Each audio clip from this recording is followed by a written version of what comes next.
toi. C'est parti. Mesdames et messieurs, bonjour. Voici l'heure de notre émission de nous suivre sur MCTV. Nous avons un invité qu'on va vous laisser de se présenter. Bonjour, vous allez bien, j'espère. Je réponds au nom de Pape Sen, étudiant en journalisme et communication en deuxième année, président du bureau de l'intégration de l'établissement incipient. Monsieur Pape Sen, merci de nous répondre à cette invitation. En fait, nous avons une question à vous poser. Vu que le problème du troisième mandat, c'est une question plus récurrente ici au Sénégal. Donc, si par exemple, aujourd'hui, la Conseil constitutionnel arrive à valider la candidature du troisième mandat du président de la République, est-ce qu'il y aura une tension ou un conflit au niveau de cette polémique-là? Voilà, merci beaucoup pour cette question pertinente. Avant tout, je veux dire que la citoyenneté doit être un préalable face au développement de ce pays, surtout du niveau de l'État. Et quand on dit de citoyenneté, le premier citoyen ici au Sénégal doit être le président, c'est lui qui doit avoir le volant de la voiture, bon, de la citoyenneté, ok? Donc c'est anormal que cette personne trahisse la loi. Parce que dans l'article 27, on a bien dit que nul n'a le droit d'exercer plus de 2 mandats consécutifs. Au-delà de 2 mandats, donc c'est anormal.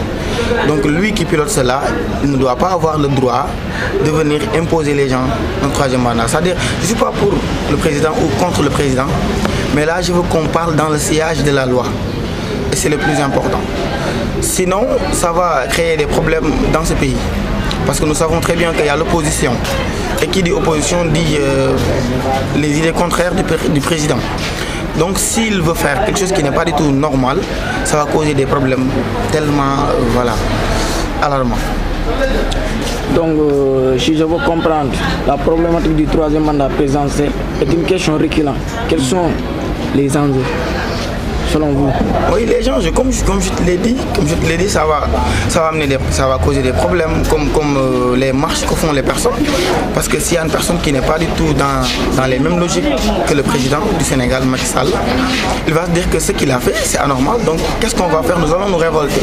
Mais le fait de se révolter, de sortir, de brûler les pneus, de lancer des pierres, tout ça, ça ne va pas dans le sillage du développement du pays. Donc bon, les conséquences vont être des choses alarmantes, malheureusement. Donc, selon toi, la 3e candidature est impossible?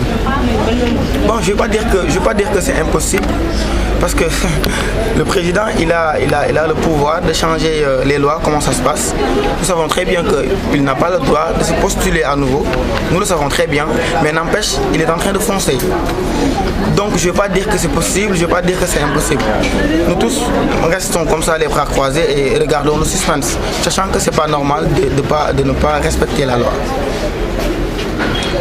Donc, vu qu'on vote les lois au niveau du Parlement, mais jusqu'à présent, au niveau de l'Assemblée nationale, on n'a pas vu les députés réagir à ce niveau-là. Parce qu'au niveau de l'Assemblée, parfois on voit des députés qui disent qu'ils ne vont pas voter les lois parce que cette loi-là va pousser au président de la République de déposer son 3e candidature.